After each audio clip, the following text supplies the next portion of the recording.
دوست دارید یه فینگر فود خوشمزه تارت کشک بادمجون یاد بگیرید؟ پس با من همراه باشید.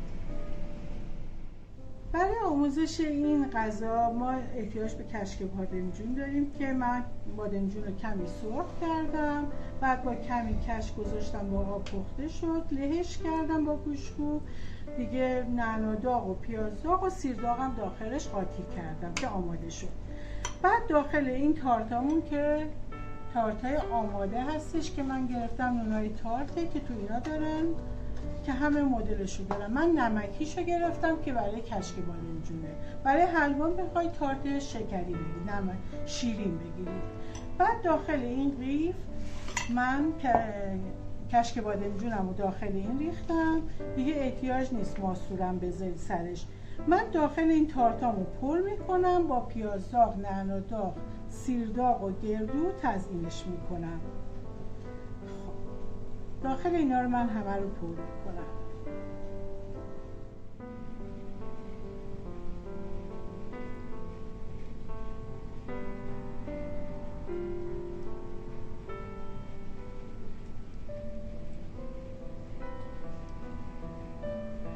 اینا یه فینگر فوده که برای عصرونه پیش غذا هستش که بسیار شیک و مجلسی هستش که برای مهمونیاتون میتونید خیلی راحت تهیه کنید.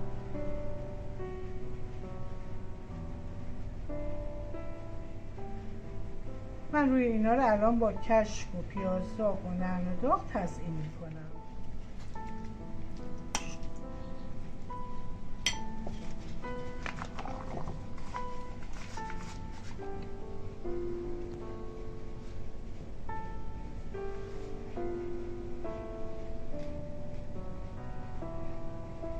کشک اول میریزم، یکم تزیین میکنم همه رو.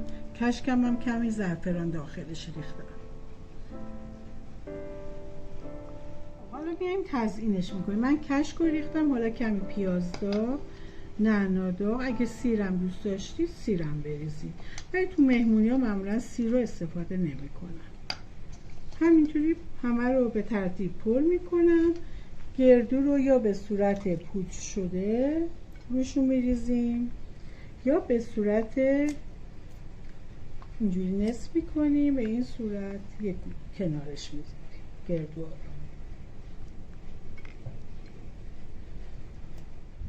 به همین راحتی فینگر فود تارت کشک بادمجون ما آماده شد برای مجالس و مهمونی ها و عصرونه های پیش غذای خوشمزه است.